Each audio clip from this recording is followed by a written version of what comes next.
Co is special because who it is, what it does. I think it's a feeling, it's an ambiance, if you will. It is, you have to really experience Co to understand it, but it's more than the camaraderie, it's the connections, it's the care, it's the interest that everyone has in one another. And I think they really care about each other. I am a physician, and I do two things in Pittsburgh. One, I am a physician advisor for Highmark Blue Cross Blue Shield, and so I do a variety of things for that company, and I also work as an adjunct faculty member at Duquesne University and teach in the physician assistant department.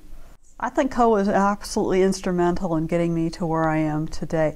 I came from a family that my father had both my parents had high school educations, did not go to college, and so I came to college. Although they were able to financially sort of help me with college, they really couldn't provide any direction, emotional support, or strategy as how I should move to the next step. So really the professors here at Co kind of took me under their wing, and under advisement, all of their expert advisement and counsel, said, you know, you really should go to medical school. You've got a real bend in sciences and you should consider that. And I think that they really facilitated, put those ideas in my head and helped me realize that dream.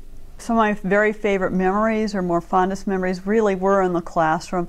There's really something about a professor climbing on top of the lab tables in the biology department showing us how an animal moves, or using his tie to explain how the different cells move during embryology. And I think those are the memories that I think are some of the most vivid. That and the phone calls, you know, say how are things going, what's happening, was very important.